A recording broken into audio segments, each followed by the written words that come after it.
News Check. A News Check is a program that is earmarked to ensure that we keep you afloat with what is happening, all the news-shaping headlines at this hour in real time. And also we have a candid interview on a topical issue and also the state of the nation. Speaking about a topical issue, on the first hour we'll be discussing telemedicine. What exactly is it? We are now in a global village. How can we assist all other Kenyans, and also the telemedicine prosper in the country now that we are transiting from the NHIF to also the SHIF, or the Social Health Insurance Fund. My name is Njue. Anne Wangeshi is my colleague on the bottom right of your screen.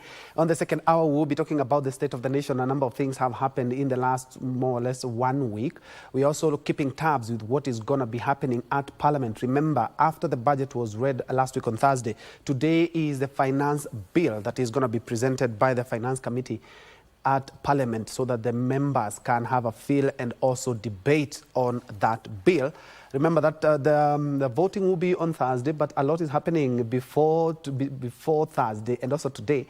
Looking at State House as we speak, the Kenya Kwanza are having their PGM, the parliamentary group meeting with the head of state, more or less to canvass the contents of the bill and also to put their house in order. We will be bringing you a comprehensive report on what has transpired in Parliament before we cross over to what has transpired at State House before we go to Parliament at about 2:30. Much is said. Let's first of all delve into the first topic of discussion, where we are looking at telemedicine in the country. And joining me on set is a medical doctor, Dr. Cecilia Macharia. Karibu sana, Doc. Thank you. Thank you very much. That was a very vague introduction. Kindly, a formal one now. All right, thank you. My name is Dr. Cecilia Macharia. I am in general practice. Studied in Western Uganda and have practiced in Kenya over the last more than 10 years now. And currently in the telemedicine space, where I find that we are addressing a need that is there. And it's a need of accessibility of care, quality care. And working with a company called HealthX Africa. And HealthX Africa is actually a registered virtual medicine company, level 2. And we offer services to the people where they need it, where they are at, leveraging on technology, and we are able to have a complete consultation, you know, just as we do, a complete conversation virtually, consultation virtually. And we go ahead and using different forms of technology. So we can have videos, we can have chats, we can have calls with a patient. And we know that most of the diagnosis, because this is where people have a question. How are you able to diagnose just by talking to someone who you're not seeing? Maybe you can start that by telling us what is telemedicine and how it benefits the patient and also the healthcare provider. All right. So telemedicine is where a medical practitioner is leveraging on technology to offer medical services to the patient who's at the end of that call.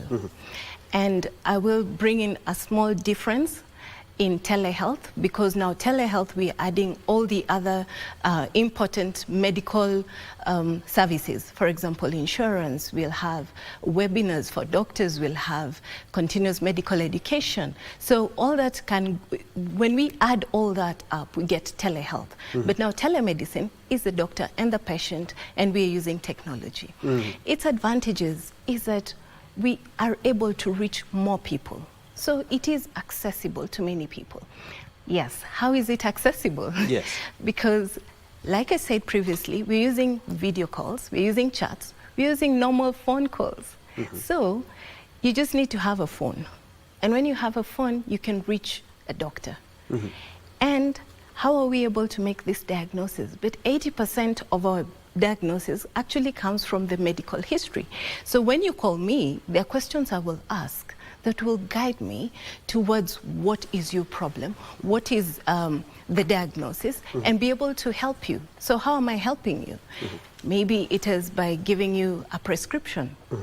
or it is by some lab tests that need to be done, or probably it is actually by giving you some medical advice or referring you to another specialized doctor, because in general practice, we see everybody. So at HealthX, we have registered medical practitioners who are at the end of that call when you make it. Another way we are accessible is video calls. So for those who have the smartphones, you call and you find a doctor at the end, and it's almost like a physical consultation, only that we are not at the same time and place, okay? The other thing is that in terms of accessibility, let's think about how much it costs for you to go to the hospital. There is a transport cost. That transport cost comes with money and it comes with time. There is traffic to go through. Yeah. Now we can settle all that just by a phone call. You can call in your home. It is private, it is secure. You're not feeling anxious about who's looking at you and whatever conversation you're having with the doctor. So that's another advantage to the patient. The other advantage is that the care that you're getting is efficient in terms of, think about your typical consultation. We've been there, and you'll see the patient. They took time waiting to see you. So they're waiting in queue to see you. Then they have seen you, you finished your consultation, and you send them to the lab. They join another queue, and then they have the lab test done. There's a waiting time or turnaround time for the test results, and then come back to you, and you write a prescription, back to the pharmacy. Another queue. So when we think about the time it is taking, actually telemedicine is saving on time. And we know time is a resource that really once lost, it's gone. So we're saving on that as well. Other than time, how does it differ from conventional face-to-face appointments that we've had previously? All right. The difference is profound in that, as we said, there is the improved patient and doctor conversation. Why is it improved?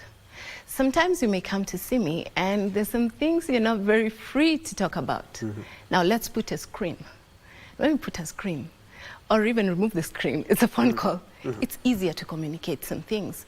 If you're talking about issues of mental health, you find that many people, and I'll just say that and bring a gender issue here, men do not easily want to access mental issues, mental consultations, But on the phone, they will easily speak, air out their grievances. They will speak out whatever is the problem.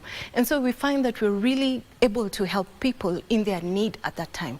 Let us talk about sexual issues. People will freely talk about them on the phone, different from face-to-face. Yes. So in that aspect, yes, telemedicine is making a great stride in helping people at their time of need. However, I must add, it cannot replace physical consultations. And there are times when you receive that call, and when you listen to the patient, you're sure this one needs an examination, this one needs something more. I need to see this patient physically to be able to give them quality care. So are we compromising on quality? No. There is no compromise in quality in telemedicine because we are able to assess. Is this a patient I will be able to complete the conversation now or the consultation, or is this a patient that I need to refer for a more detailed examination? And so we find that actually we are not working against the physical, we are actually working with, So it's actually enriching the quality of care that the patient is getting. What are some of the common uses of telemedicine in healthcare, and especially here in Kenya? Because COVID-19 showed us that we can do a lot using technology, especially in health. Yes. So right now we find that, let me take you back, because telemedicine is new when we are consulting with the patient, but doctor to doctor, it has been there. It has been there a long time. And you'll find that most health practitioners will pick up that phone and call another colleague, consulting about a patient that's before them, or referring or planning something. So how is it working with us now? The first thing is, in mental health, we have seen a large uptick of the services. in mental health. So we're talking about counseling. We're talking about these patients who just need a debrief, you know. They've been through a difficult time, and you need to talk about this so that you can be able to move on, face tomorrow, you know, and not feel like the world is crashing in on you, though there are those moments. So in mental health, there's a big stride. Let's talk about nutrition, you know, and you think about this patient who has been told, oh, uko na shida ya sukari. You know, and suddenly this patient has to start, it's like a whole life changeover, lifestyle modification. And so here is a patient who needs nutritional advice. And they're given this advice, but you go home and you're like, was I told to eat beans or to eat more red meat? And you're unsure. Just pick up your phone and have a nutritionist consultation. You see, it's bridging that gap of you must have this appointment, you must, you know, like that. Then let's talk about chronic diseases like diabetes and hypertension. And people today, they are advanced, you know, smartphones, smartwatches, and all these devices that we're using. And actually we have an app. You can be able to link, you know, just go onto your app, link it to your device, take your reading, and in real time, the doctor is able to see your reading. So we are able to give you some advice at that time. We are able to caution you. We are able to remind you, did you take your medication today? Your numbers don't look so good. And follow up on appointments. If there are any tests that need to be done, this can be done. It's actually something that is bridging a gap in terms of the follow-up for the chronic disease patients. Yeah, and what exactly is the technology typically used for telemedicine? And imagine now, it's my first time. Yes. How do I even begin? Where do I get the doctors? How do we start the doctor-patient conversation? Yes. All right, so I will just walk you through what we have done, because it is best when I speak about what we have done. So at HealthX, you will call us. I already mentioned there's an app. So when you download the app, healthxafrica.com, you just go to the website, download the app, key in your information. Important to know about that app is that the information that you have, because that's something else that people would be worried about, is the safety of your information. And so your information is protected. And so you're able to, first, using the app, you have your information with you. So if you go to any doctor, they can see this has been the trend of your blood pressures. This has been the trend of your blood sugars. This is the medication that you have been. On this particular day, you saw Dr. X, you know, who gave you this medication, because all that is available on the app. So that's the first thing that you can do. But then, and so think of this person in the village. How will they reach HealthX? Now, you do not need a smartphone.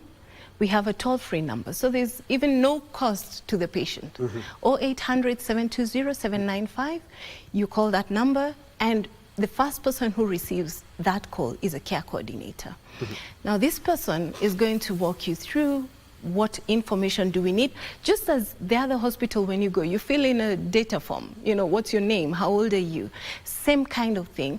And then you will be read a privacy policy, because you need to understand how safe is your information, when do we share it, can we share it or not, and then you agree. Once you agree, then you're transferred to a doctor. And talking about information, the medical history and all this, this is more or less the doctor-patient confidentiality. Is not compromised when we use telemedicine? No, it is not compromised, because first, your information, even when we send, I did not complete the loop. I should have completed. So when we send you information, it comes password protected. So we are also using SMSs, we are also using emails to send and share that information with you. It is password protected, which means you're the only one who has access to your information. And if your information is breached, you gave away the password. You see? So that's the first thing. On our end, we have a team that is ensuring, because we know that there are breaches in security, even banks are suffering from that. But we have a team that is ensuring, they are round the clock ensuring that they are able to deal with these breaches, if any, you know, able to, you know, counter it before it happens. really, yes. And I remember a couple of months back, the head of state did commission a batch of healthcare providers who are going to be working hand in hand with the health facilities that we have in the country. And how can we also infuse this technology? Because these are the people who go to the mashinani completely, as opposed to how we see hospitals and health facilities mostly in the country. Many are in marketplaces, many are in big towns. Yes. These are the people who are going to the ground that we talk about, the ground, wako kwa ground. Yes. How can we infuse telemedicine to actually help them do their work? All right, I'll actually talk about something that we are doing in Western Kenya, in one of our project areas. And we are actually able to work with them.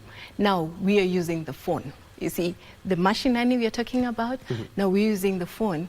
And what happens is, when they access the patient, then the patient calls and is able to speak to the doctors. So you see, that quality question that we had, we are able to address it. Now, the question you have asked addresses one of the barriers to telemedicine. We understand it is technology, and most people will hold it at an arm's length. You know, they are worried about how does this really work. We're used to daktari anione, you know. This is daktari nasikia. You see, it's on the phone. I'm just listening to the doctor. The doctor is hearing me. So there's a barrier in perception, a barrier in accepting the change from the normal, what we can call the normal way we have done things.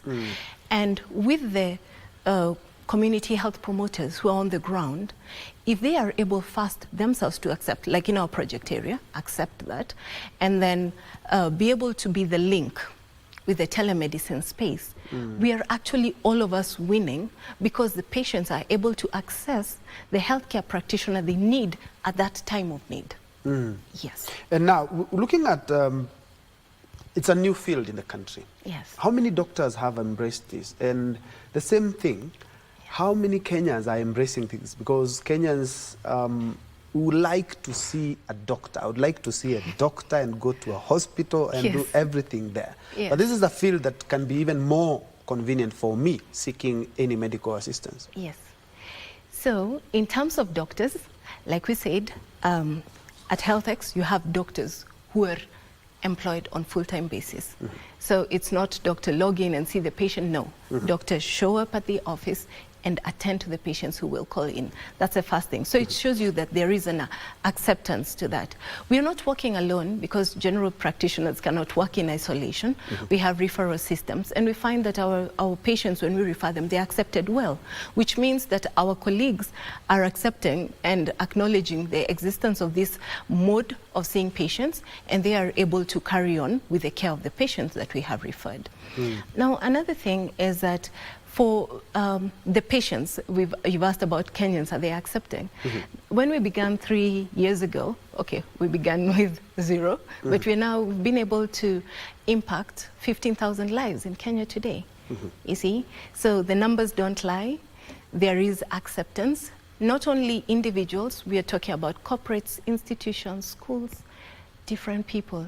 And another way that this is moving in speed and an impact, a positive impact in health, is in wellness. You see, you're at the office here and people just come, collect your samples, then I give you a call and discuss your results.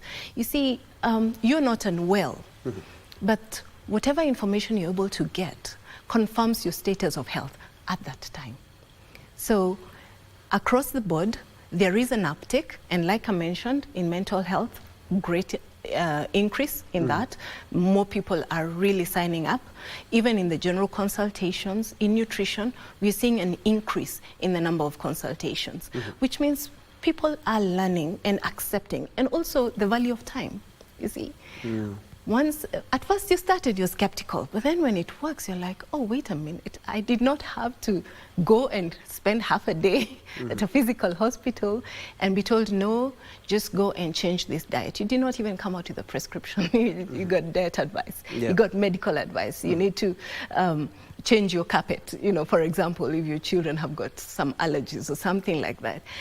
you find that you have saved on time. Yes. And how do institutions and healthcare providers, institutions like yours, and healthcare providers, doctors, clinical officers, ensure that we do not compromise on the quality of the healthcare of people who seek treatment using telemedicine?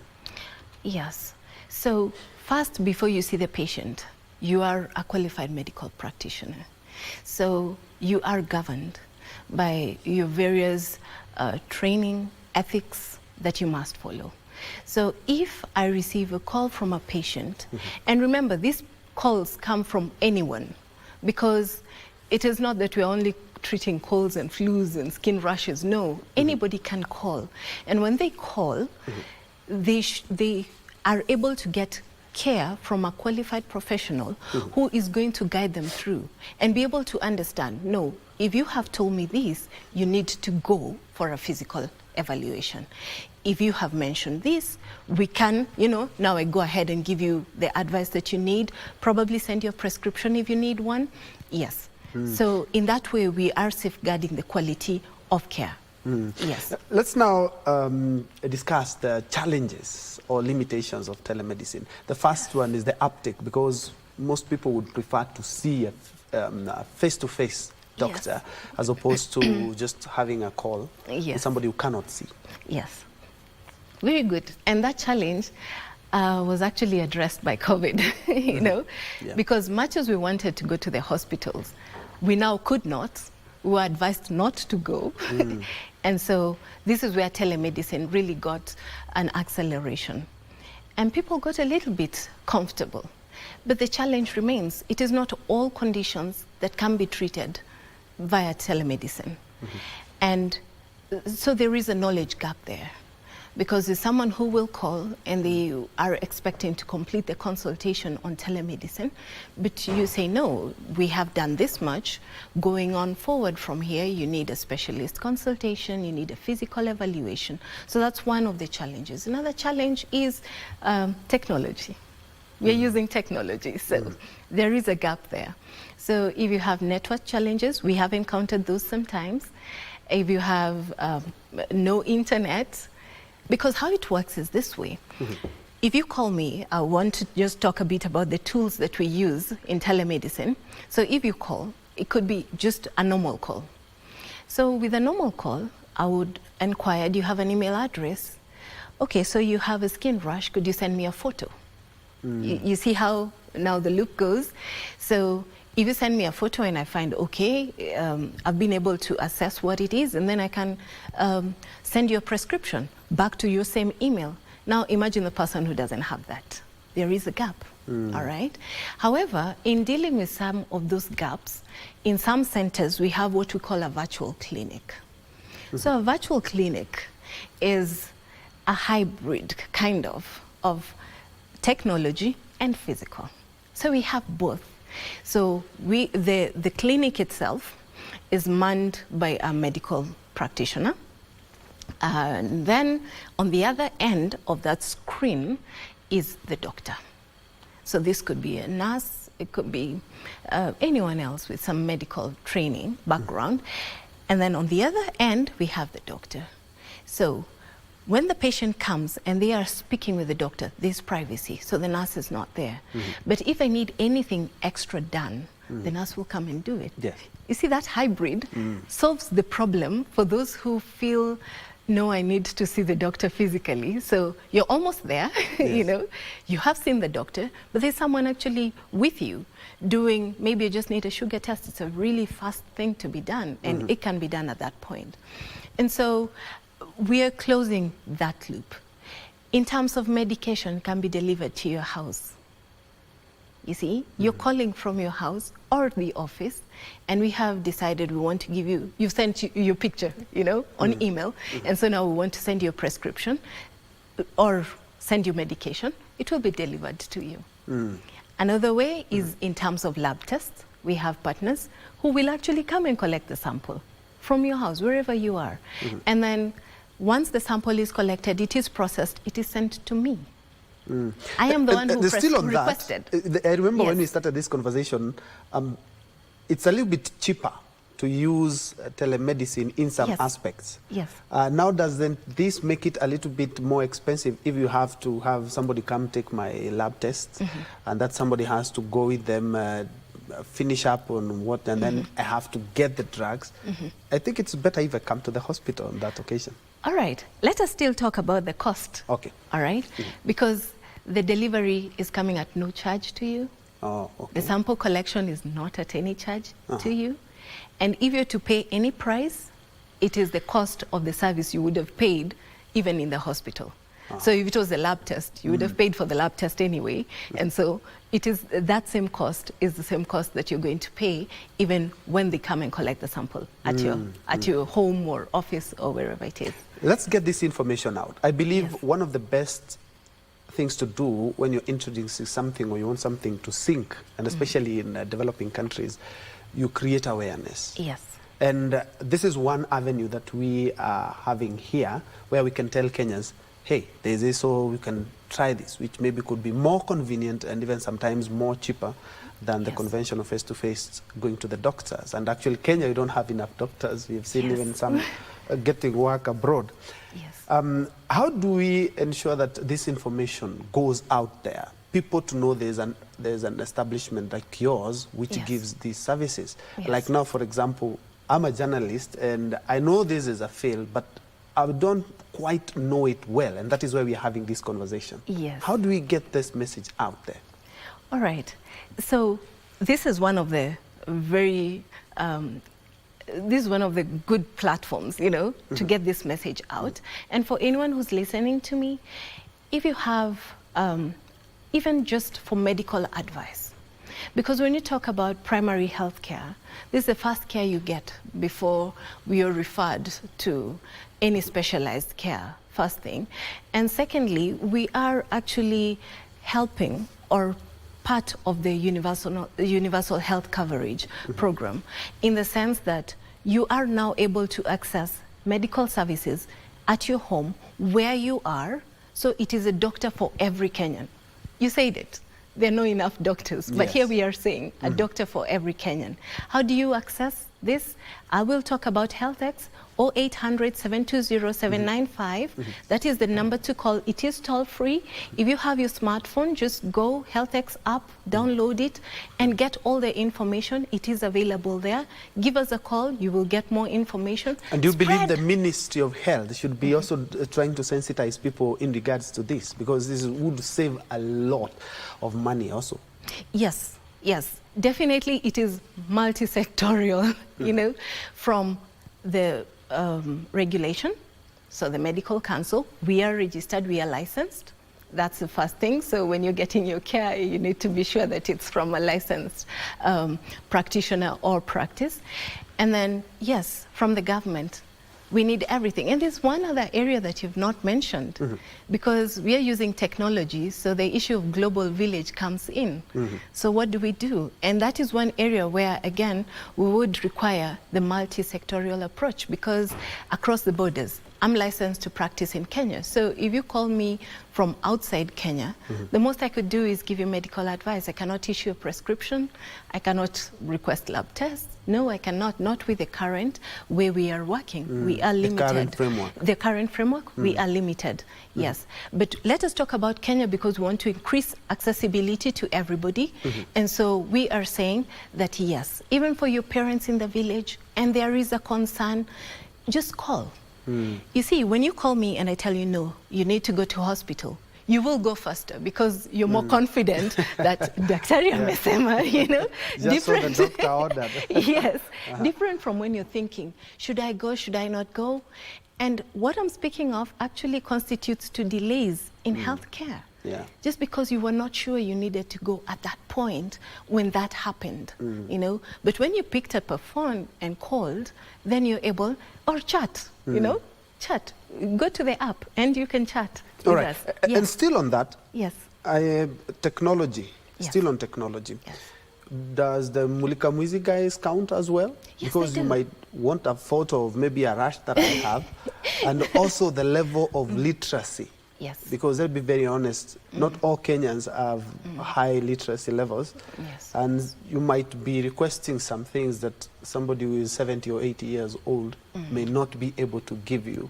Yes. How do you work around that challenge? All right. So thank you for that question, because it's again one of the challenges of telemedicine and one that we have actually encountered. However, remember, 80% of what your problem is, I get it from your story. You see? So it is how I ask the questions, how you answer me in that conversation. Remember now the barrier of the patient-doctor relationship has been broken, and so you're speaking freely. I am able to identify. Where I feel that beyond this I am not able to identify, at that point, yes. And where have you seen, because you've been in operation for a couple of years, right? Yes. Where do you see the highest uptake of telemedicine? Because I'm quite sure you've made a survey to see where your patients are. Most is in the urban areas. Yes. Much How as then do we you cascade it to mashinani? Very good question. Because, you know, the word of mouth moves fast. Yes. So I will speak about what we have experienced at our place of work. So someone calls, they're in Nairobi. And when we finish the consultation, and they will say, oh, this is nice. Can I link my mom in the village as well? Okay. There you have it, you see? So when you have experienced the service, you have seen the quality of care, you're able to spread it to the other people who actually need it. Yes. The framework that we have, yes, we have a number of challenges in regards to the framework. And now we are transiting from the NHIF to the Social Health Insurance Fund. Actually, the Social Health Authority will be having a media briefing, and if they happen to do that, in this show we'll be crossing over to see how they have lined up for NHIF to transit to the SHIF, Social Health Insurance Fund. And one of the aspects is that this is something that also needs to be included in the framework, because the 2,500 community health promoters, it's a good step. Actually, it's the step in the right direction. But how do we ensure that we also inculcate or infuse telemedicine into the Social Health Insurance Fund? Yes, in terms, I think that one, the best way to do it would be in terms of looking at it from a cost perspective, you see. So you equip the community health promoters, and they know they can use telemedicine. You create awareness on the availability of telemedical services in the country. There are many, not only our company, there are several. So equip people to know that they can access the telemedicine services. Remember, we already counted the cost.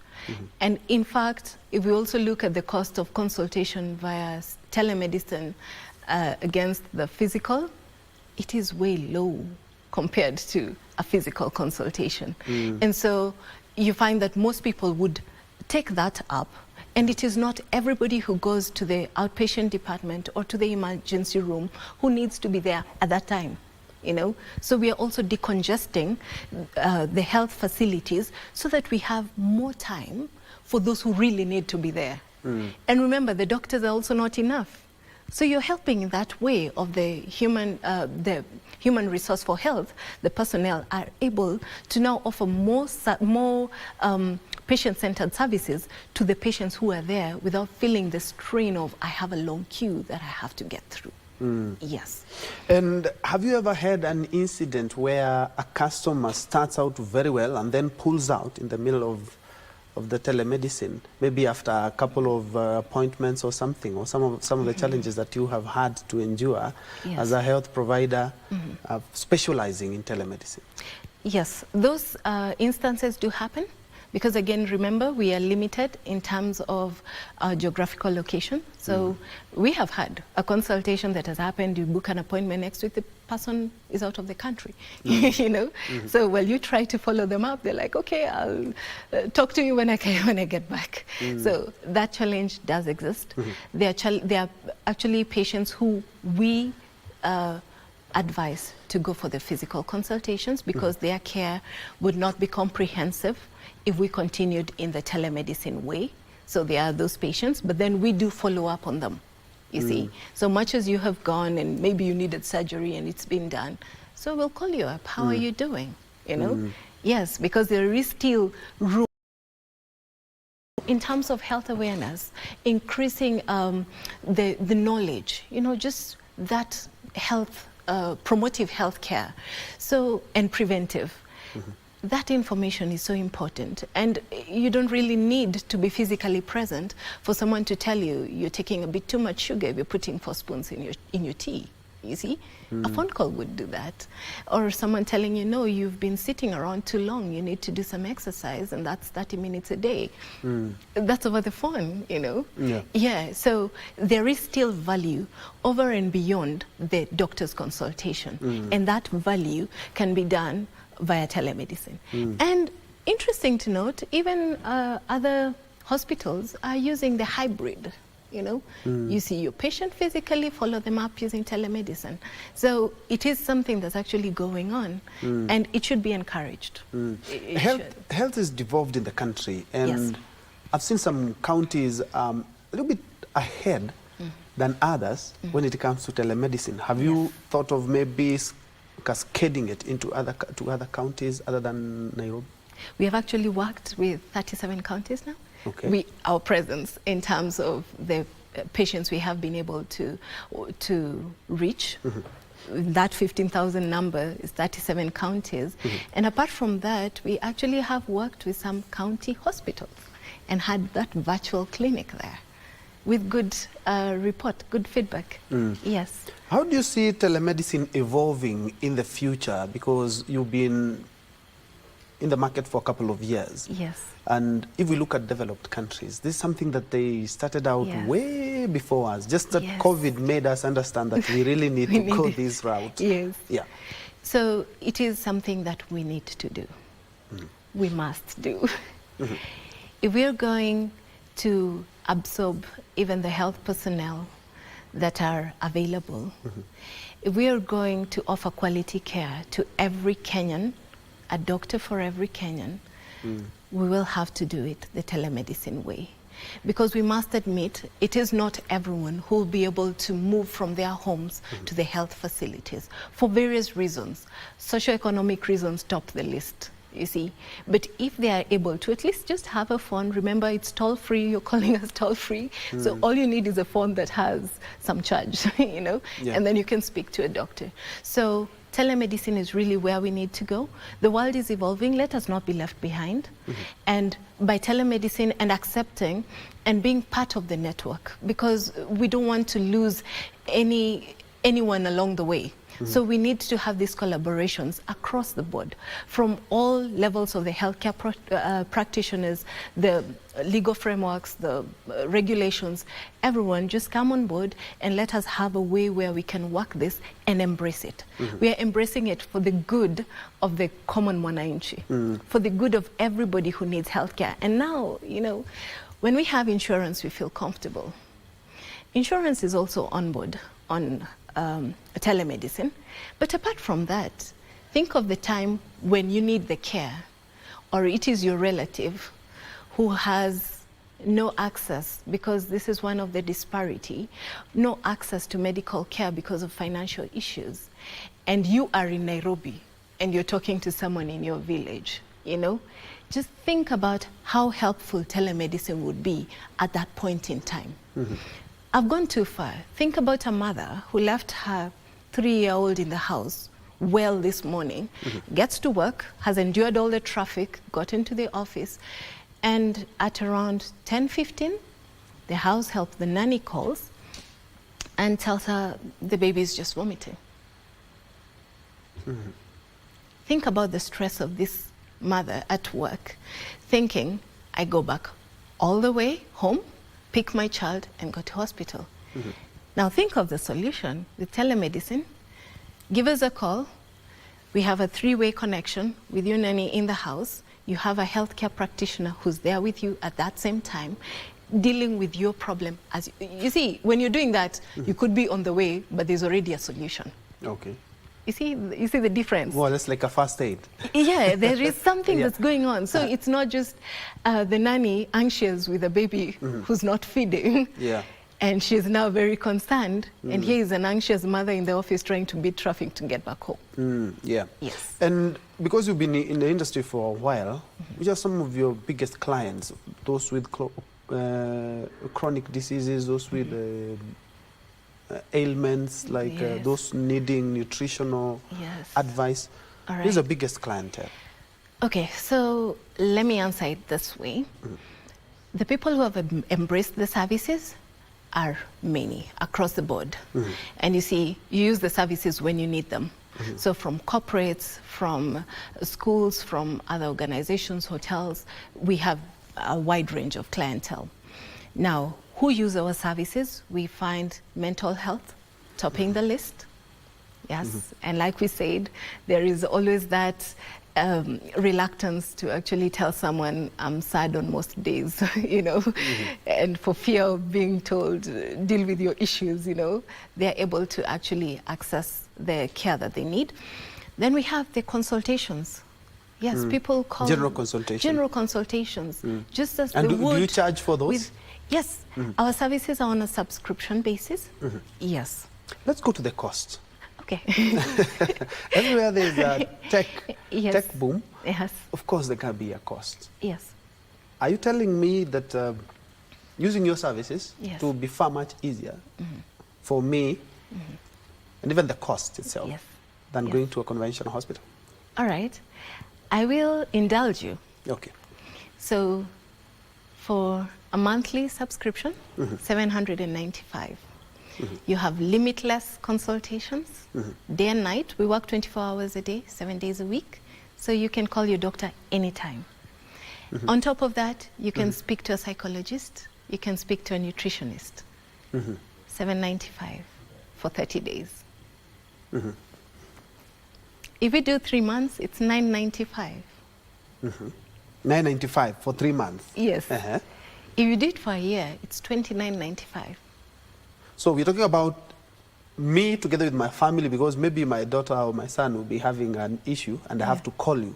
Is that a new subscription, or it's just under me, they are covered like the way we do insurance? No, that's individual. That's individual? Yes, family packages is different depending on how many members. How much is it for a year, roughly? For a family? For a family for a year is 8,000. 8,000? Family of 4. Yes. Does Again, that involve, remember, if I have to get some samples, will you come and get them for that amount, or I still have to chip in? You will pay for the price of the lab test. Yes. Despite the fact that you'll have to get your lab technicians to come over to my house? Yes. And because we are running out of time, I would like you to tell Kenyans why they should also, in as much as we want to go and see the doctor, why they should also think about it, or also maybe beef up your health and your families by using telemedicine, and especially in cases of emergencies. Yes. So one thing that is very important, in cases of emergencies, I have to set this very clear. All you will get is medical advice, because we are not able to offer emergency services on the phone. But for your general consultations, please feel free to call us. Feel free to use your phone. It's a very good way of using your phone. Yes, to access health services for your family at any time, any place, day or night, okay? Because that is when you find emergencies or trouble happens anytime. Please just use your phone and reach out to us. That medical advice you're going to get will be helpful. That for your parents who have chronic disease, and you know, sometimes we have experienced this. The parents are on medication, they need to come back for follow-up, they're not able to make their follow-up, they skip medicines, they run out on their drugs. Give us a call for that refill of that prescription. We are not working against the consultants, we are actually working with them for the better health of the patient. That is important. So we're working together as a team. We're not working against each other. And so we are helping the overall health and well-being of the family, not just individuals, but of the family by making healthcare accessible. Final question, how do we integrate telemedicine into our healthcare systems? And you know them very well, being a doctor in the country. Effectively, how do we integrate telemedicine in our healthcare systems effectively as we wrap up? I think the first thing is acceptance.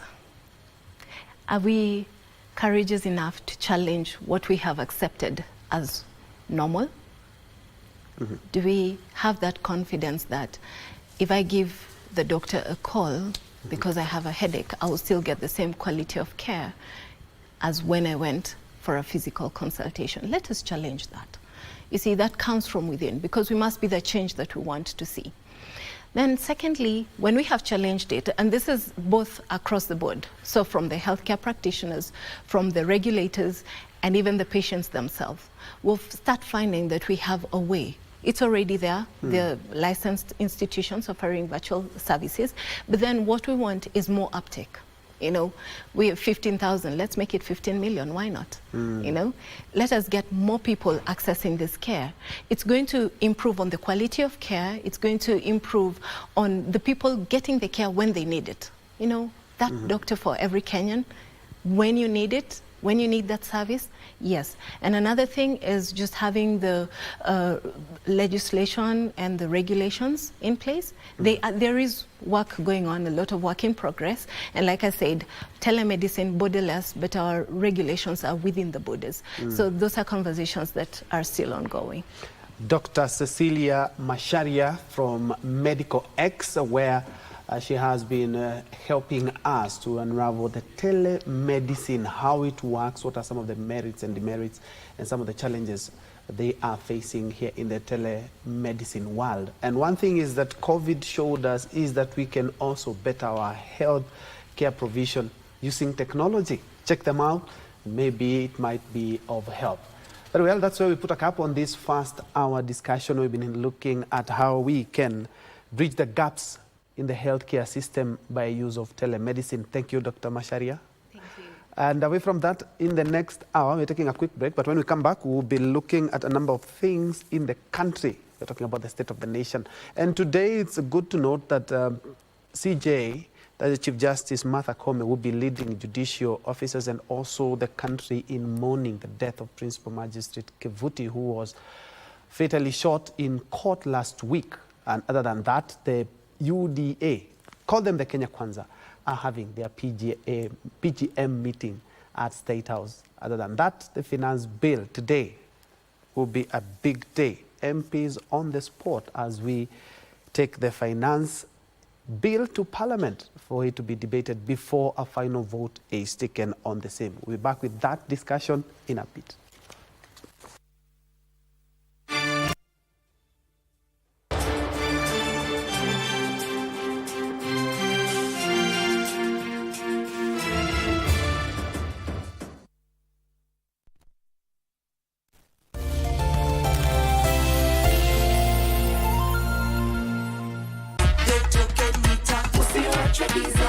Unajua, token mita yako inahitaji system update.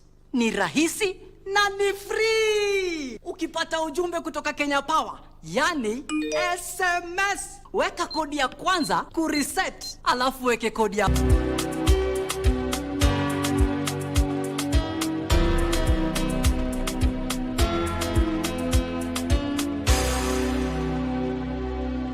update token mita yako. Ujumbe huu umeletwa kwako na Kenya.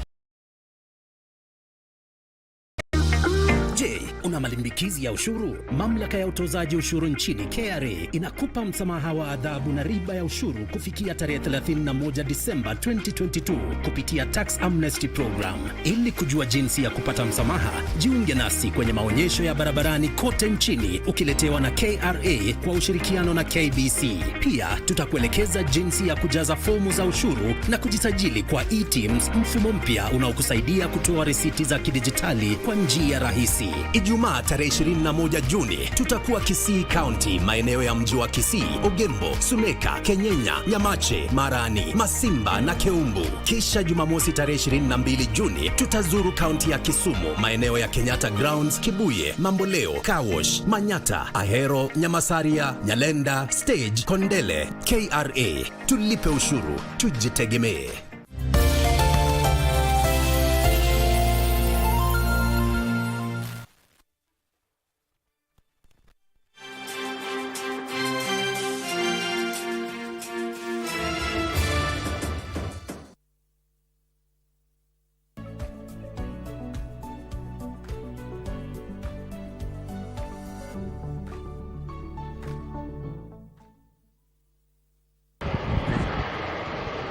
With nearly 90% of electricity generated in the country coming from renewable sources by the end of 2022, the case for battery storage is strong.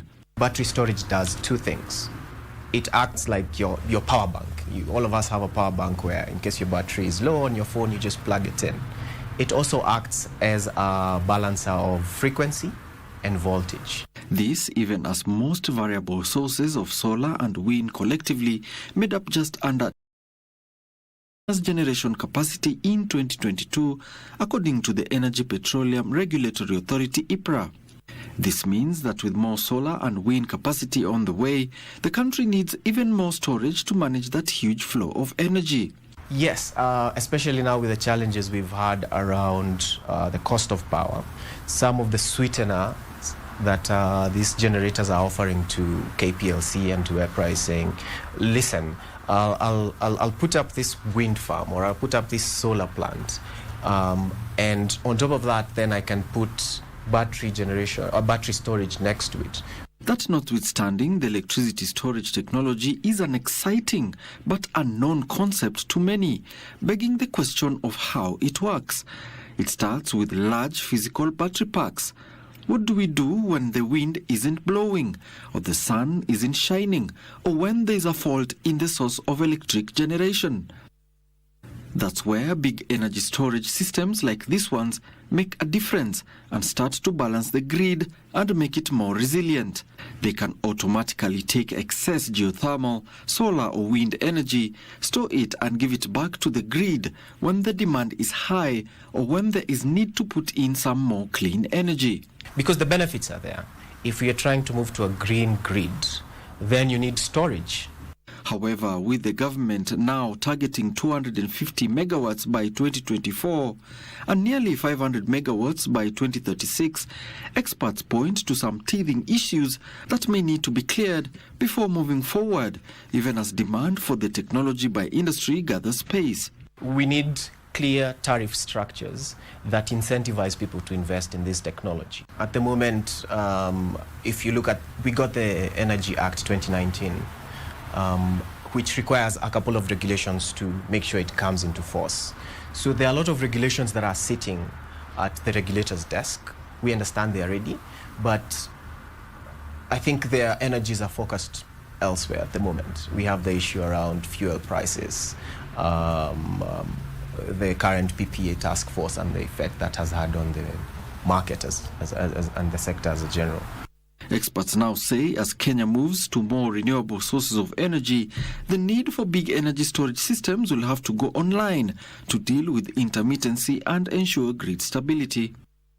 Alan Aoko, Tech One.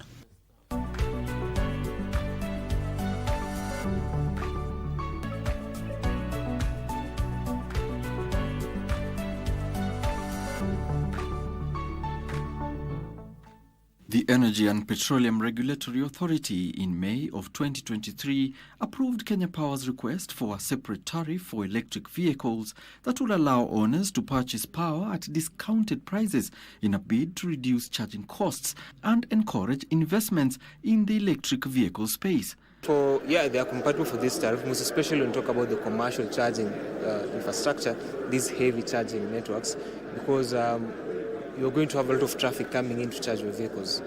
This facility is only made possible using special charging devices or stations that can dispense electricity while billing the user. One key thing we've noticed is people are interested in electric vehicles, but they're not sure if there's a robust charging network to support their EVs. But now they are seeing that the network is there. We visit an EV charging station provider where we learn of how charging infrastructure works. This station comes with alternative current AC charging, also known as level 1 or level 2. In this system, an in-car inverter converts AC to direct current, DC, which then charges the battery and either level 1 or level 2, which is at 240 volts. There is also DC charging, also known as level 3 or direct current fast charging, DCFC. This system bypasses the in-car inverter and delivers DC power directly to the battery, allowing for faster charging times. The charging process itself is managed by a combination of hardware and software. The hardware includes the charging station, which is connected to the power grid, and the vehicle's onboard charger, which converts AC power from the grid into DC power that can be stored in the battery. The software includes communication protocols that allows the vehicle and the charging station to communicate with each other, as well as payment systems that allows the driver to pay for their charging sessions. You need to consume certain amount of energy for you to now affect the mobility tariff. And that amount of energy, you get that from home charging. But even if you're going to use domestic charging, if you compare it to using an ICE buying fuel, it's still 60% cheaper. Currently, any person intending to install a public charging system shall be required to apply for an electricity retail supply license from IPRA beforehand. You need to apply for the tariff so that it's being affected. So a day you use 16 shillings, at night you charge with 8 shillings. So it applies most especially on the commercial side of EV charging. But for the home side of EV charging, that will be different because it's only you using the charger. So that's domestic. You'll end up using the domestic case instead of the e-mobility tariff in that case. IPRA says it will keep a national online database of all the public charging stations through electricity distribution companies. Alanaoko, Tech One.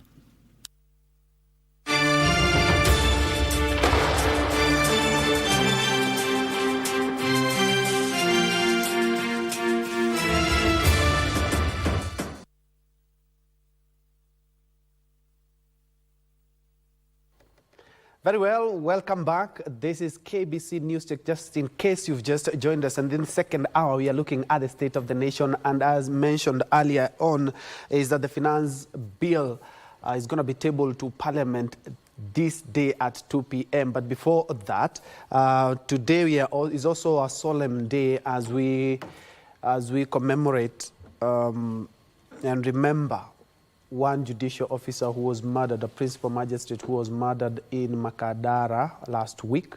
And today, actually, the CJU is going to be leading judiciary in mourning her.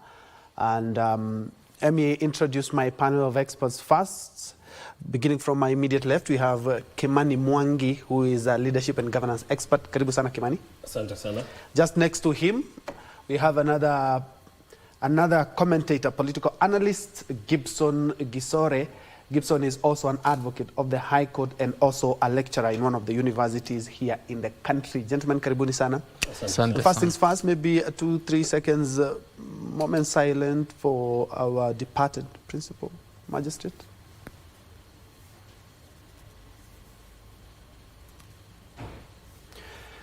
All right, gentlemen.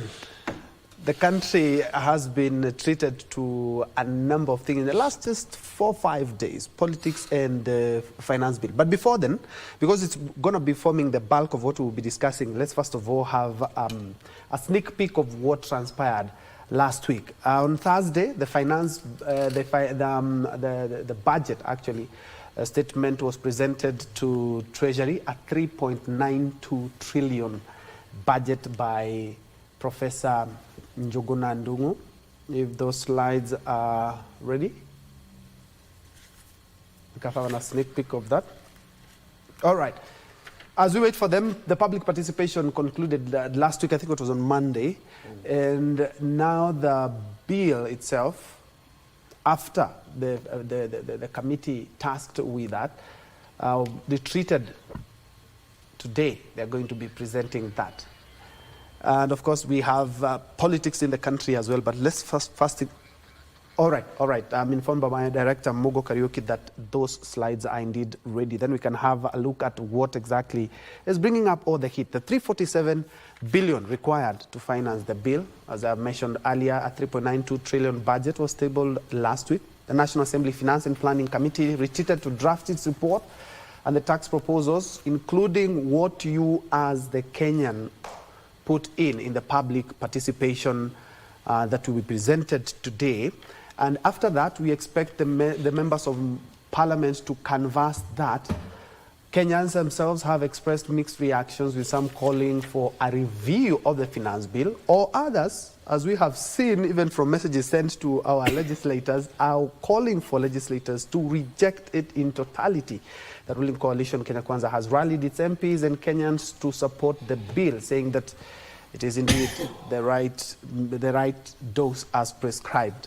Azimio la Umoja opposition wing has called on its members to reject the bill. Actually, in the last presser, they said they're going to be mobilizing all their members, and none of them will be absent today until Thursday, as we expect the bill to be taken through a vote. That is where I'm quite sure a number of Kenyans will be looking at to see where their members of parliament are inclined.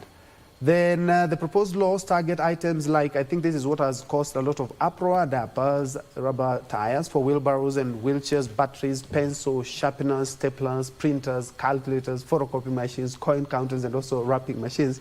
That's just some of the things that have, and especially when you talk about rubber tires for wheelbarrows and also vehicles. The 16% tax on bread, potentially increasing the price of 400 grams a loaf of bread by approximately 10 shillings. But it's good to note that the 16% on tax, as yesterday majority, the majority whip, yes, Silvana Sosoro, said that for that, they are sure that that will be relooked into. There's also a new tax on motor vehicles, which proposes a 2.5% tax on the value of motor vehicles, a minimum of 5,000, a maximum of 100,000 shillings. My good lawyer, Gibson Gisore, for your high-end vehicles, you should be expecting to part with something. But remember, these are just tax proposals. Withholding tax on digital marketplaces, which imposes a 20% tax on non-resident and 5% tax on resident income from digital platforms. This is something those that content creators have really against. And then we also have an eco-levy tax aimed at fostering a circular economy and manage waste. This could bring up the price of bread and other essentials that use packages, right? Yeah. The Transport Ministry plans to increase fuel levy by 7 shillings per litre of petrol and diesel, which would push up the levy to 25, up from the current 18. It's 18 shillings, not 18%. That's an error in that report. And Kenyans have also expressed their mixed reactions. I do remember, if there's somebody who's going to be cornered, is the MP who decides to go against his people. But, gentlemen, looking at some of the tax proposals and what we have witnessed in the last 2-3 days, Kenyans going into to send messages to leaders. Kenyans talking about we need to reject this bill. Many of them haven't actually, Kim. Yes. Many have not mentioned where we have issues. Those who talk about supporting the bill in its entirety, and those who are castigating it, wants it to be rejected in its totality. We haven't had people recommending something apart from the public participation. Companies, you say institutions last week, talking about why they call this bill draconian. I think it is normal of Kenyans to demand that the bill be rejected in totality, because after all, they are the taxpayers. But at the end of the day, we need those taxes. Yes, and you know, who wants to bear an extra burden besides what we're already bearing as people? So it is normal and justifiable at it for people to demand that all those taxes be dropped in totality. But at the end of the day, it is also good to note that when we have budgetary estimates, and you know, the budget has the revenue side and it has the expenditure side. The revenue side is where the finance bill and appropriation bill comes in, because the finance bill is the one that provides formulation on how the revenue shall be collected. You cannot collect money that is not based in a law. The lawyer would explain that better. That for you to collect any money from Kenyans, you have either to institute it in a law or to amend a law that suggested otherwise. So the finance bill comes in to provide a formulation through which whatever income collecting method is suggested is implemented legally. Then there would be the appropriation bill that instructs withdrawal of funds from the consolidated fund for usage by the ministries. So we definitely must have a finance bill that will guide us into collecting these levies and taxes. What is most important is our MPs to look into the bill and become sober arbitrators between the government and its people. They know the burden we are bearing as a people, but again, they also know the need for finances by the national government, and therefore they must arbitrate between the two, rejecting some, accepting some, because the government has its own projection in ordinary revenue that it is estimates to collect through taxation. And this bill was going to help the government to collect around 350 to 400 billions, with the government estimating or projecting to collect 2.9 trillion in terms of ordinary revenue that comes through taxation, part of which is to be anchored in the finance bill. Then if you reject it in totality, you're already increasing the budgetary deficit from the 514 to say what the bill was to collect. If it was to help the government to collect an extra of 400 billion, then you are increasing the deficit to almost a trillion by rejecting this one. But again, if you strike a balance between, like what I've seen them do, apparently they've removed the motor vehicle circulation tax. They've removed the eco tax, I'm not so sure. They are proposing to lower... And the bread as well. The bread as well. But this is just what we are hearing from the leaders. I think it is formal. As for the press done by the Finance Committee yesterday, those are the things they informed us. So we would expect that is, so far, that is consensus. That as a Finance Committee, after looking at all the proposals and the memorandums that were issued by the people during the participation, they've agreed to remove those ones. So at least the bill that will be tabled in Parliament has already undergone some changes, a little bit favorable to Kenyans. And the MPs still have a say, because they will be discussing the bill. They could still propose further changes. So we wait to see what has been formally withdrawn from the bill and what will be the input of the MPs. They've been called for PGs. The Kenya Kwanza has called the MPs for PG in the morning. I'm told that the Azimio has called, the ODM to be specific, has called its members for PG in the evening.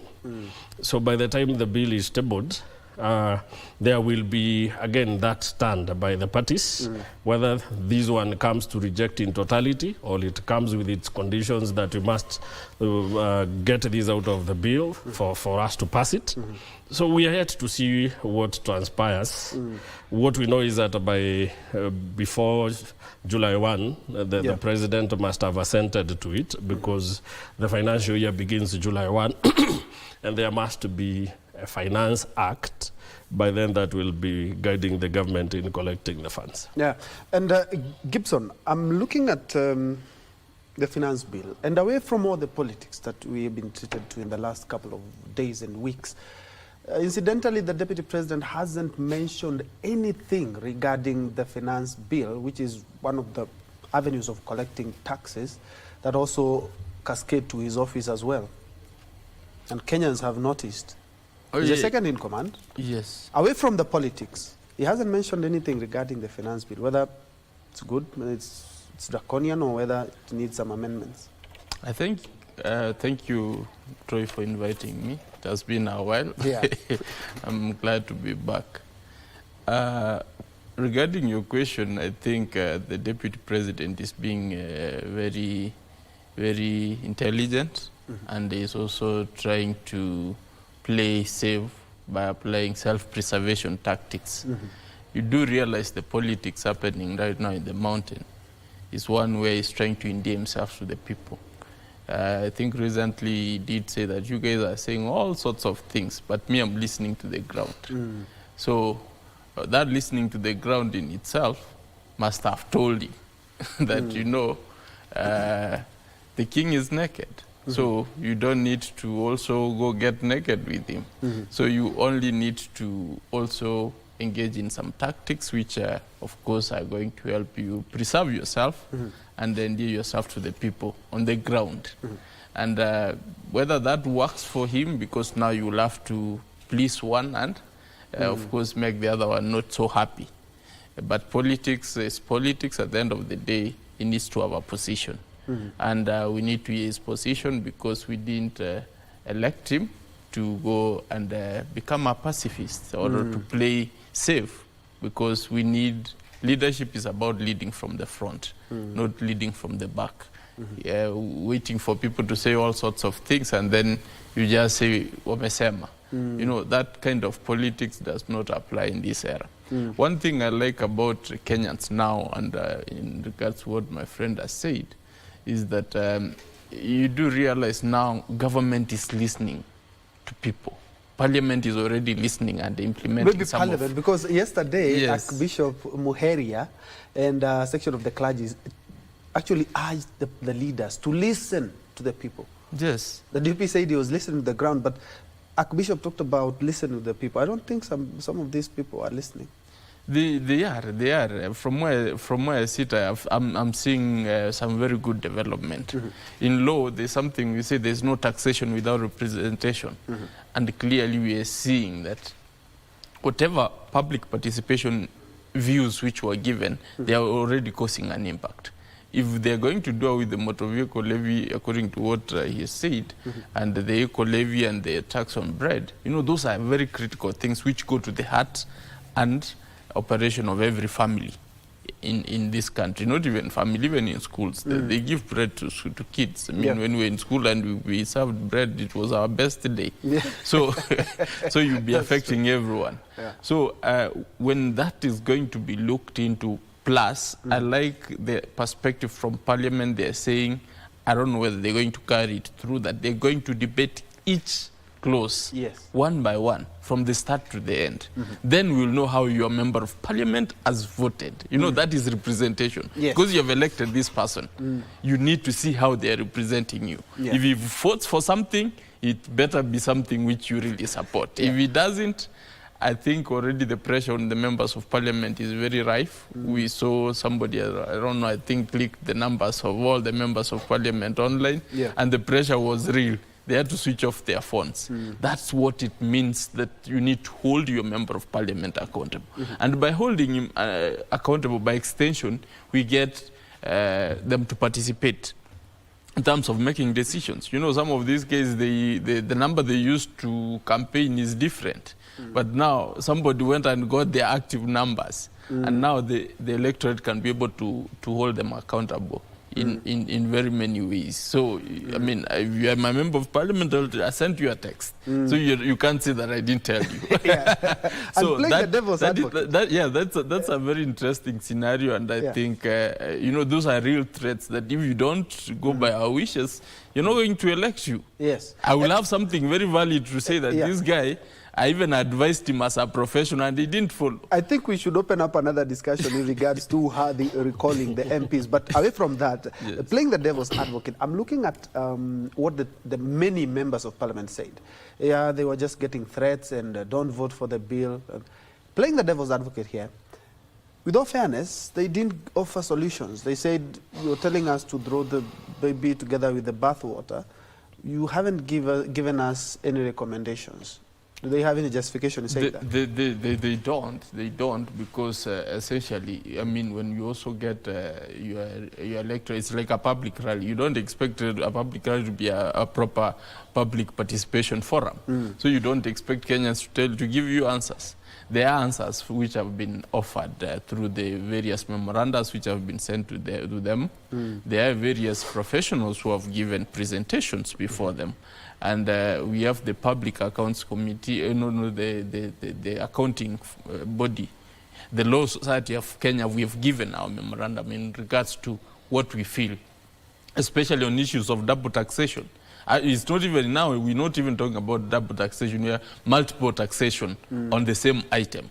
For example, the issue of the motor vehicle tax, I mean, you realize that everything about the vehicle has already been taxed. You cannot again, with the old vehicle, which I've already driven for 5 years, you tell me again, now also pay some tax on it. Yes. Well, every time I fuel, every time I buy the tires, I'm actually even paying that. So that becomes a multifaceted taxation. So those are some of the strict things which we wanted to be relooked at, because they even go against the underpinning principles of taxation.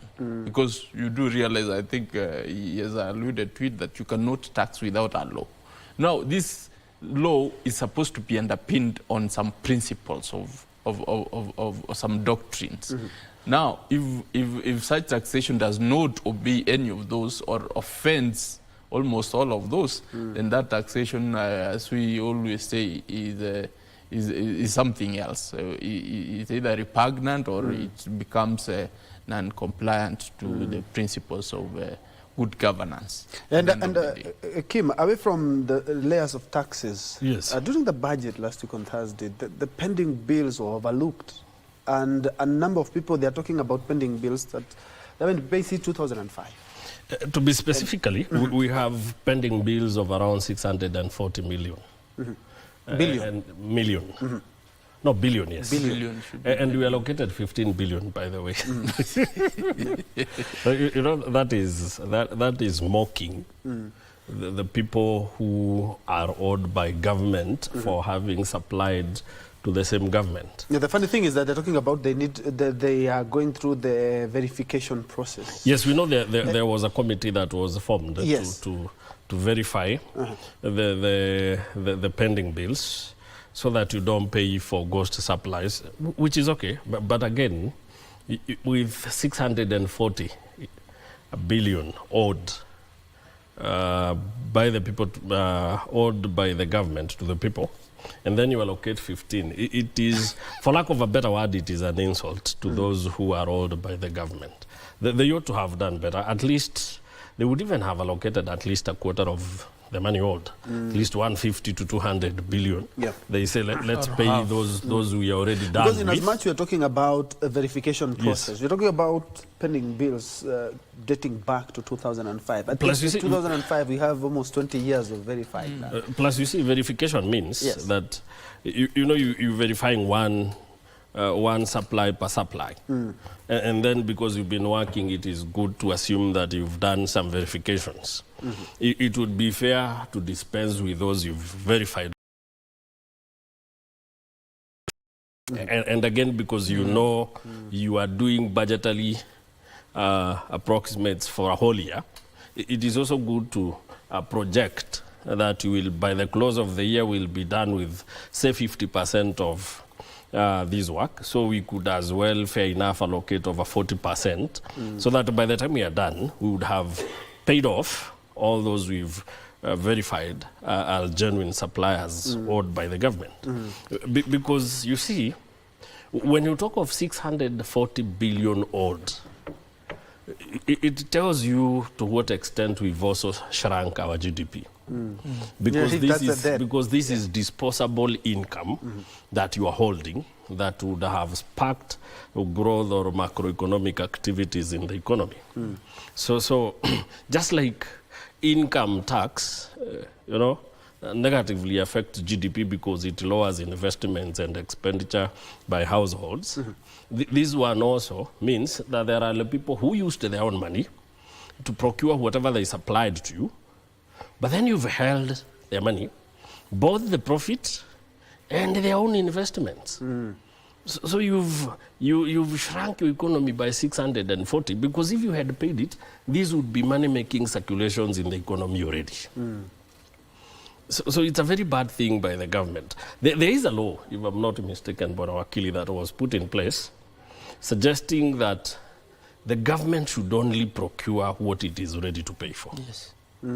If you have What not is budgeted, budgeted if you have not budgeted for procurement, then don't procure it. And so it was even extended to the county governments. that you can only procure that which you've already set aside money for it, so that you don't torture these people by having them auctioned, having foreclosures in their properties, right? That's dying. Yes, others succumbing to depression and other mental illnesses because of the torture you've taken them through. Yeah. Having to rearrange their living standards and lifestyles because of their money you've kept. And again, it is an expensive affair, because if I'm a supplier to the government, I know you are going to take 3 years to pay me, then there must be what we call time value for the money. If I'll take 3 years to recoup my money, then I might as well charge you some interest, make a profit of not less than 100%, because this money I'll recover it in 3 years. Yes. So there is that aspect we call time value for money. Yeah.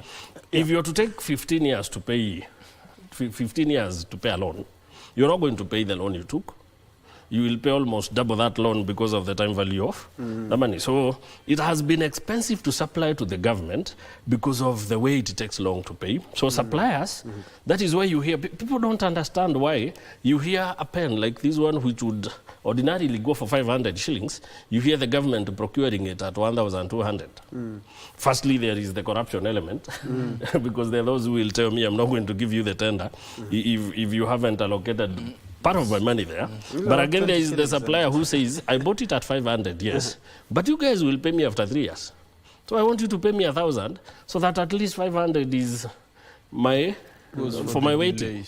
So that is why it is expensive. But if you give a tender for that which you've budgeted for, it means then I'll be paid immediately. I'm done with my work within 90 days. Okay. Then I have no right to make more than maybe 30% profit on top of what I supply. Yeah, Wakili, looking at what Kimani is talking about in regards to the pending bills, we're talking about 2005, from what the Treasury CS talked about in a presser, that some are dating back to 2005. That 600 billion, to be very honest, our finance bill, we're talking about only 340 billion.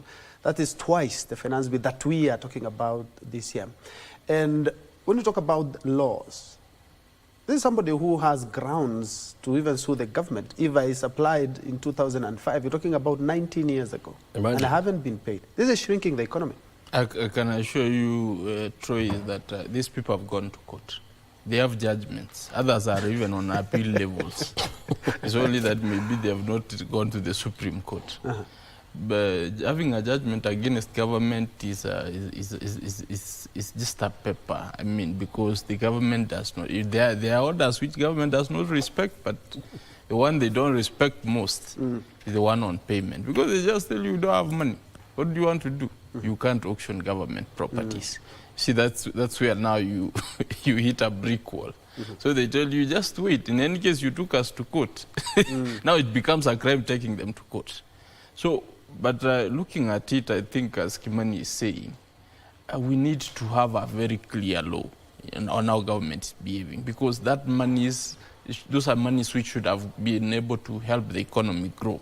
If you throw 600 billion into the economy, I'm sure we will not even care about the taxes, because the money will be enough to circulate around the economy, and there will be a lot of business to be done.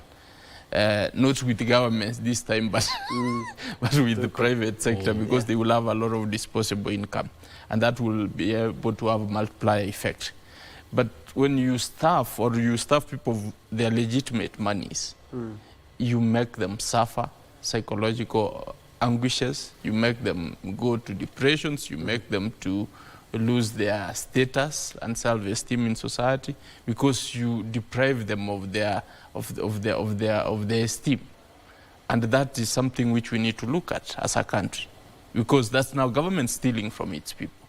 Because why will you be holding my money for 15 years and you keep saying that you are verified? If I did a road in 15 years, and most probably for Kera, will that road be even there? Most probably by now it could be tarmacked. So what are you going to verify at this point? And it has been already, someone else might have been done it like 5 or 10 times over. So what are you still verifying?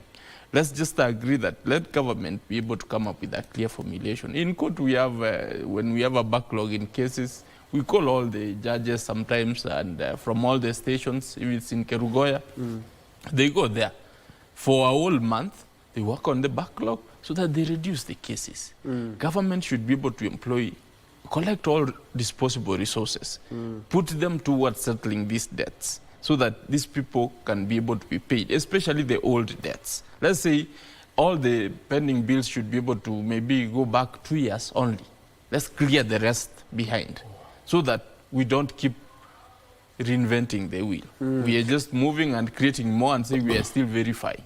Verifying is just an excuse. They just don't want to pay. But then you might say that, they don't have monies. When you don't have monies, you come up with clear strategies on trying to you restructure the way you are engaging. At no point does government procure services for something they have not been able to budget for. So I don't know how exactly these pending bills come up. It means either somebody is engaging in some funny tricks and the government is allowing it. And by allowing it, it means government is sleeping on the job and wants to impoverish its people. That's all I can say on that particular area. Let's look at marshalling numbers, Wakili. And I'm looking at what is happening in Parliament today in the afternoon. But you've heard Kimani has talked about the opposition, Azimio, are marshalling their troops. The head of state has a PGM at State House today.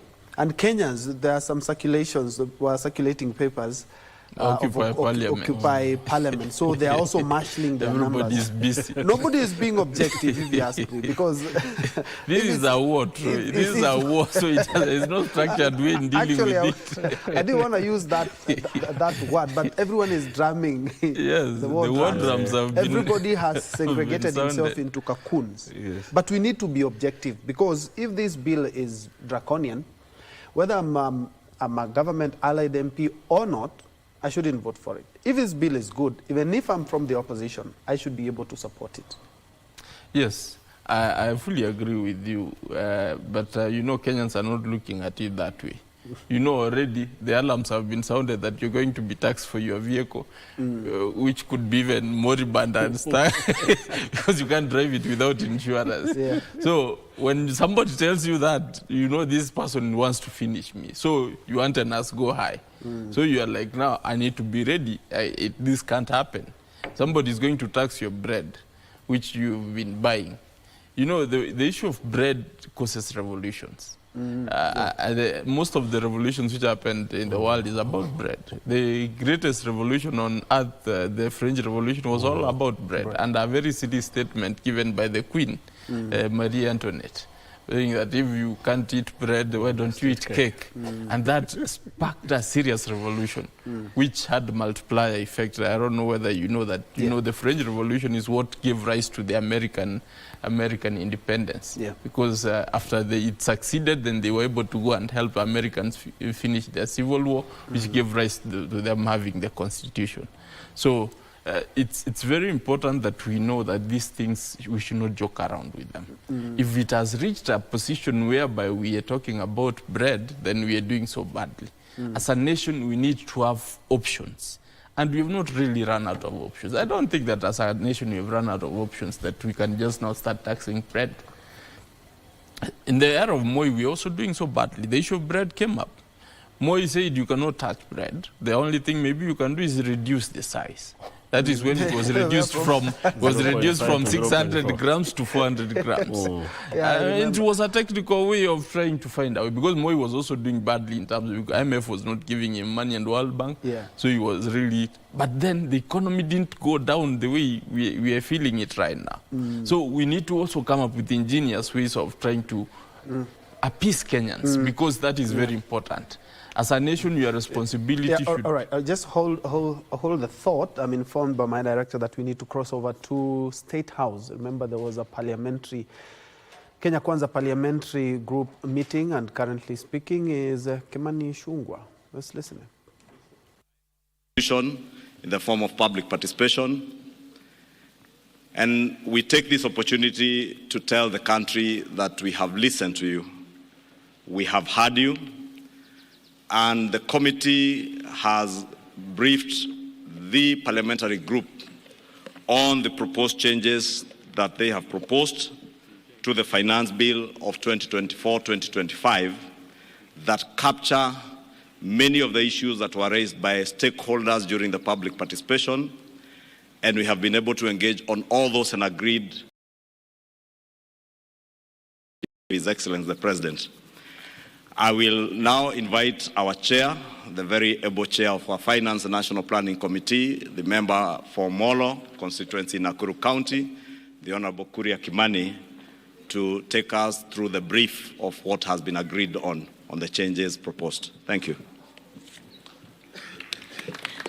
Thank you very much, Leader of Majority, Your Excellency President, and all Kenyans watching us this morning. When we started the Public Participation and Finance Bill of 2024, we did make a promise that that public participation would not be an exercise in futility. We have listened to the view of Kenyans, and we are all in agreement that there are two things that we must do. One of them is that we need to protect Kenyans from increased cost of living, and therefore the proposed 16% VAT on bread has been dropped.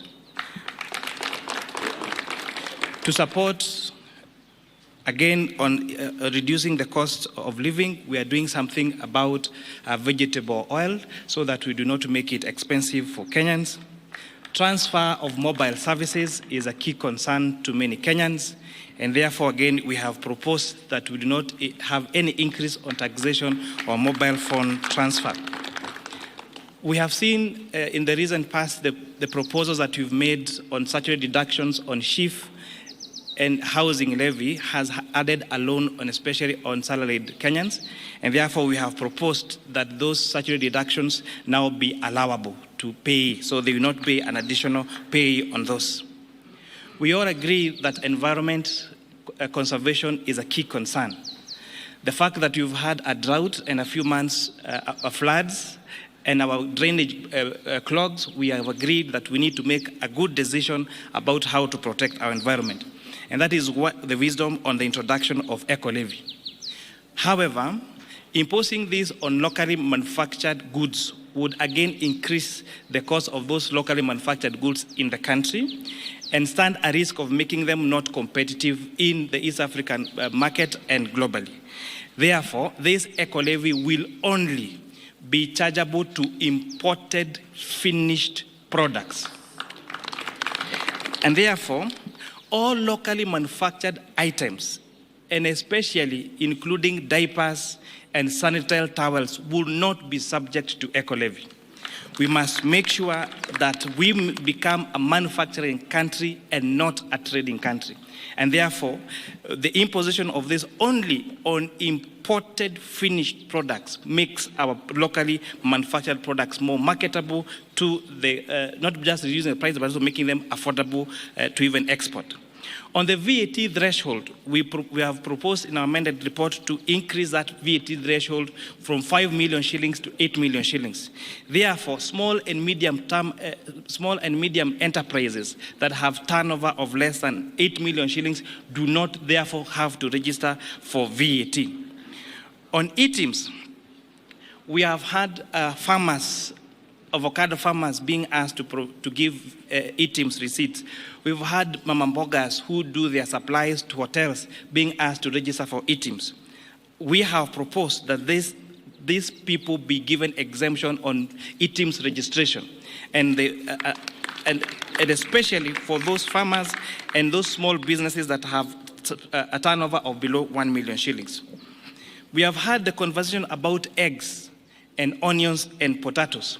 So what you've done to protect our poultry farmers, our potato farmers in Nyandarua and Molo, and protect our onion farmers, we have proposed excise duty only on imported table eggs, imported onions, and imported potatoes. This makes our onions, our eggs, and our potatoes more marketable to us and the region. To support the fight against illicit brews in the country, we have proposed a change in excise duty to changing it from a volume to alcohol content. Therefore, those alcohol manufacturers that are producing alcohol of very high content will now be required to pay higher duty because based on the alcohol content, and those making alcohol of lower content now will pay less duty.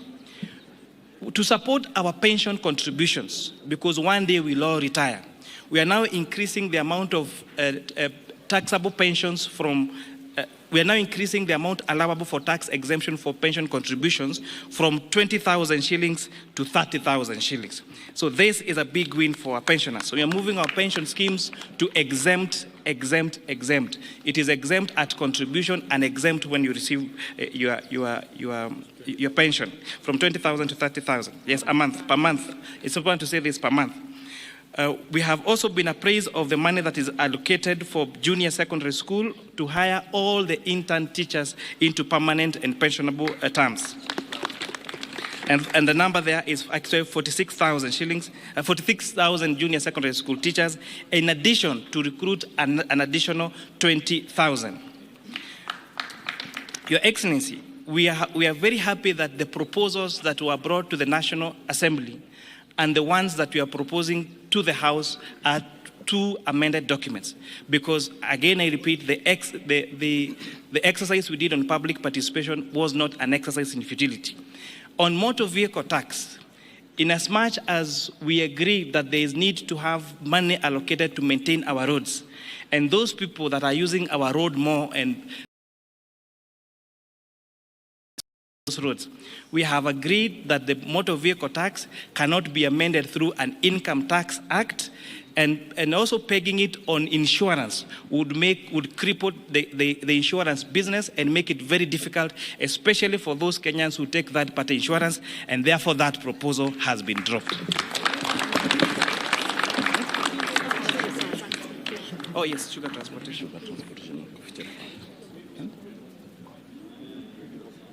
Yes, in addition, there was a concern about transportation of sugar from the milling factory to the farms, and therefore to the sugarcane, sorry. We have listened to the concerns about the transfer of sugarcane from the farms to the milling factory. And people are asking, why sugarcane? And why not coffee? And why not tea? Sugarcane is very bulk. And therefore, the largest cost in the processing of sugarcane is actually on transportation, unlike most other crops. And that is why we have recommended to remove VAT on transportation of sugarcane from the farms to the milling factories. For the mobile phone, I actually did mention that mobile phone transfer services has been, we have not increased that, it still retains at 15%. The concern about foreign exchange transactions, the concern about transfer in banks, that the status quo remain, no additional taxes have been increased on that particular sector. Thank you, Chairman Kuria. Members of the press, I think as you have heard from the changes that have been made to the proposals in the finance bill, which will be tabled this afternoon in the National Assembly, I think it's important to mention to members of the public, including the public-spirited Kenyans who had intended to occupy Parliament, that there is absolutely no debate today. It's just the tabling of the report. Debate shall begin tomorrow morning, the whole of tomorrow, and continues to Thursday, and will allow time over the weekend for possible amendments from other members of Parliament. You may have realized from the amendments that we have done, there are a number of things that we intend to achieve. Besides the raising of revenue, is also one to ensure that Kenyans have more disposable income. You will notice from the changes that will be proposed by the chair in the report that you table this afternoon, we are devoting more money back into people's pockets, especially the employed Kenyans who have been contributing to the housing levy. The housing levy has been proposed together with the Social Health Insurance Fund, the National Social Security Fund, and now the housing levy to be tax deductible. And that will ensure that what will be subjected to pay as you earn will be an amount less than what was there before, and therefore more disposable income will be going to many employed Kenyans. The second thing that we intend to do is to encourage savings and investments in our country through the proposals that the chair has stipulated in terms of pensions, the allowable deductions that have been increased for pensions contributions. There's also an allowable deduction on post-retirement medical schemes to ensure that people start saving for their post-retirement and those post-retirement savings or contributions into a medical scheme to cater for your medical care after retirement will be tax deductible and therefore tax-free. The other policy proposal in this finance bill is the protection of our local manufacturing industries and our farmers. We as a country have made huge investments with our farming communities, and therefore we are intentional on protecting those farmers. That is why you hear the proposals to levy excise duty on imported potatoes, imported table eggs and onions, and also the imposition of eco tax or eco levy on imported finished products. And I think, as the chair has emphasized, it is imported finished products, because when the chair and the finance committee listened to stakeholders, especially the Kenya Association of Manufacturers, a very good case was made for protection of the local manufacturing industry. Therefore, to protect our local manufacturing industry and create jobs within our economy on imported finished products, right from the borders, the motorcycles, to sanitary towels that are imported, and diapers and all that. Therefore, I think we'll close it at that, unless, Your Excellency, you have something more to add. Okay. On the transport side, on borders, there has been a concern about introduction of excess duty on motorcycles. Again, the decision that we made last year to incentivize local assembly of motorcycles have seen a lot of institutions set up local assembly of motorcycles here in Kenya. There is no reason why we must import a complete finished motorcycle from China. So we are putting excise duty on the one that is imported, but the ones that are made here locally, those are exempted. And it's also important to mention, to protect the vulnerable and those people at the bottom of the pyramid, the eco levy on tires has been exempted on motorcycles, on bicycles, and on wheelchairs, so that those people doing that business around the border sector will not, and even wheelbarrows, so that we don't increase. So there is no worry, there is not going to be increase in the price of wheelbarrow or motorcycles or tuk-tuks or bicycles. Thank you very much. Or mkokoteni. Asanteni, there is lunch. Karibuni lunch. I just want to hug you because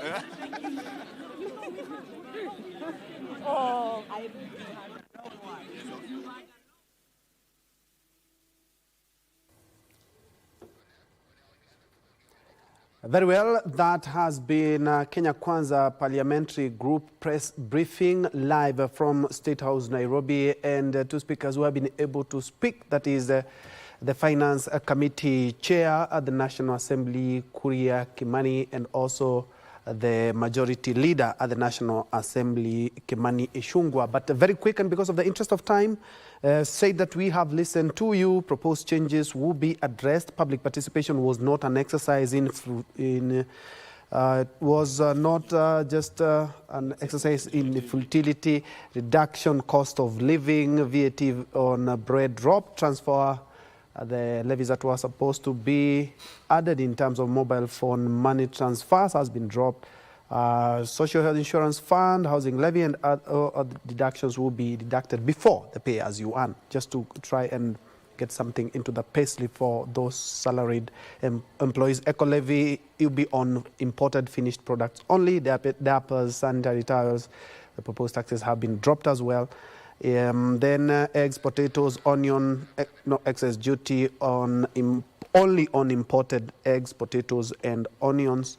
And for the lovers of the likes of whiskeys and the Makalis, if I may use that word, they will pay higher levy on motor vehicle drop. Just to mention a few more: disposable income to salaried Kenyans. They want to encourage savings, and excess duties on motorcycles, wheelbarrows, bicycles, said even them kokotenis. That's just what the parliamentary group has been working on since morning. As I had mentioned earlier, is that they were having that meeting from morning to canvass that. And something else is that today is just tabling of the finance bill. Say the debate will be from tomorrow morning. Let me have my experts here to give us a feel of what that speech means. Maybe I begin with you, Akili. Thank you, Troy. I think I would want to say that I think it already addresses a point I was making, that, you know, Kenyans, the noise Kenyans are making is being received at the right places. I mean, this is right at the State House, so that is the place where we expected the message to go, and it has reached there, and they have complied. They have complied on all the contentious issues which were being raised about this finance bill.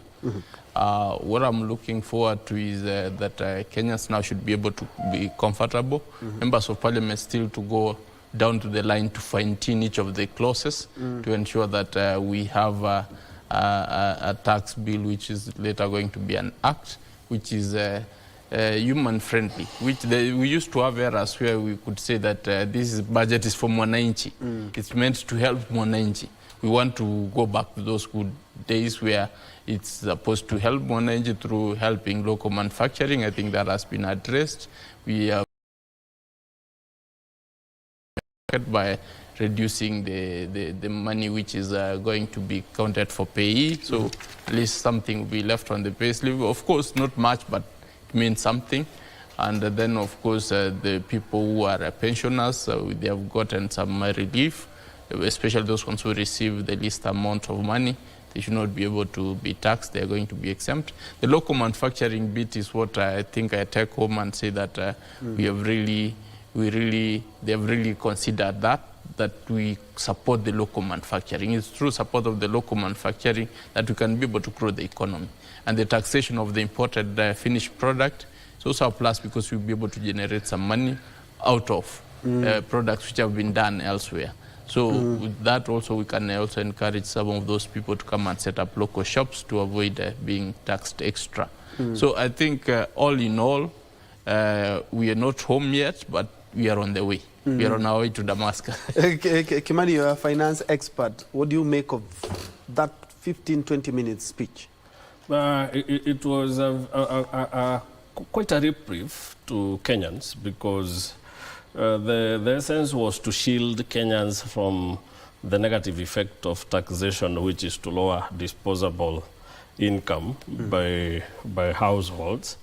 Because you see, there were those that were direct taxations, and together with the direct, indirect taxations. What we normally say is that there is nothing like taxing corporates, because corporates have a way of passing down the burden to consumers through increased prices. So at the end of the day, it is the consumer who bears all the burden of taxation of a nation.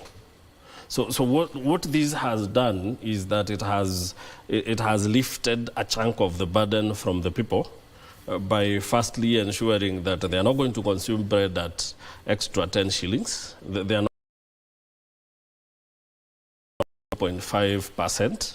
They are not going to pay for diapers that are locally manufactured at extra costs.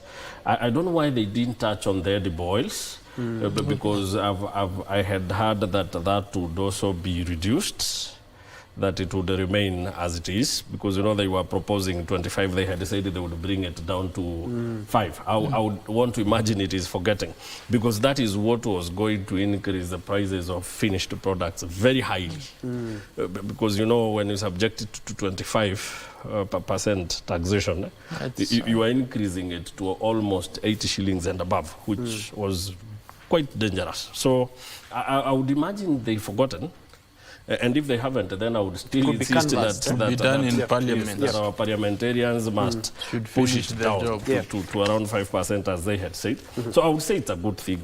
And at least, like they've said, it is true that public participation was not an exercise in futility. It really mattered to them. And we can only tell our members of Parliament, and especially the committee, that they did a good job. Now, ours is to call upon the members of Parliament, even as they debate. The the debate is not yet closed. There is still room to push the government for more favorable tax measures that would spare Kenya the extra burden. All right. And because of the interest of time, this is something that is going to be conversed both in media houses, in our news reports. But it wouldn't be justice if I never mentioned in judicial staff security, having worked as a court reporter for a number of years, for around 4 or 5 years, and you being an officer of the court, there's judiciary staff security, something that also has been in the conversation of Kenyans. I'd like you to mention something in regards to that. It is indeed sad, Troy, that we lost Principal Magistrate Kivuti the way we lost her. Because she just woke up one morning, said, I don't know whether she has kids, by to her kids or husband or wherever relatives she had, and goes to work. At the seat of justice, she met her death. Doing her job. Actually. Doing her job. That speaks highly of the level, or the heightened level of insecurity which we have. And something also which Kenyans need to know, that she was working under a tent. Under a tent, which is also not one of the favorable working conditions. I'm happy that the Chief Justice has made a decision that no more working from disband all the funny environments for working. Let courts be courts where we have a building, a proper structure, where security measures are already enforced to ensure that everybody, it's not only them, because it's not only the magistrate who was shot. I think there are some few policemen who also got injuries. I don't know whether they are civilians. It could have been sad. They are also recovering somewhere. So this is a threat to the justice system. We need to look into that. We have had even incidents where judicial officers have been taken by Al-Shabaab and or waylaid by even the people who are in their courts. They just lay a roadblock and deal with you. You know, that puts them at risk. We need to ensure that the judicial police force which was formed needs to be given more strength to be able to provide all-round security for every judicial officer and every user of the public justice system. All right. I'll just give you 20 seconds because my director is telling me to wind up. But somebody asked, why did you allow guns in court? I'll speak for Milimani. I've worked there for a number of years. Is that everyone, including MPs who show up with their bodyguards and have arms, they have to leave them somewhere in a safe. Nobody is allowed to enter the court's precinct with a weapon. So it's also a big question of how this one really transpired. But you said it was outside the court stations, that the makeshift tents. Yes. But away from that, because of interest of time, wrap it up in 20 seconds. I would say it is indeed sad that it happened. But I also want to play the devil's advocate and say, for lack of better words, let's look at both sides of what happened and learn the lessons we have to learn. It is also good that we need to invest in the mental health of Kenyans, because whoever shot the judge and the magistrate and other police officer did is also something out of the norm. So I would say it is indeed sad. 2 people assaulted the authorities and we had 2 untimely deaths. Should be checked into. There is also lessons to learn from the magistrate. Again, they need not to be so provocative in their decisions, especially when they are not medical experts and somebody claims to be sick. All right. And you know, their relatives have also invested emotionally, and they might not be unstable. So it's also good to look at all that happened and maybe learn the lessons we have. Thank you.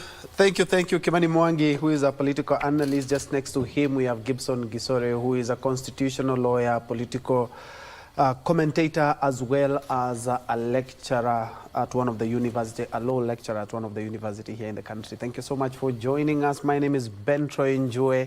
Lucy Mwaura is a sign language interpreter. Early on, we had Anne Wangeshi. Let's continue this conversation on social media spaces. But I'm now giving the baton now to my colleague to handle Tamrini from now till 1 p.m. Have a good one.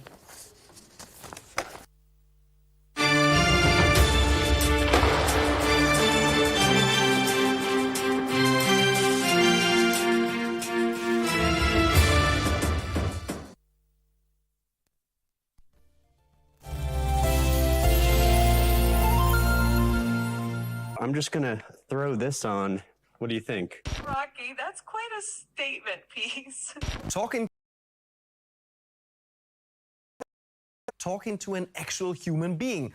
But what does this really mean for us as users? How well do they really understand us?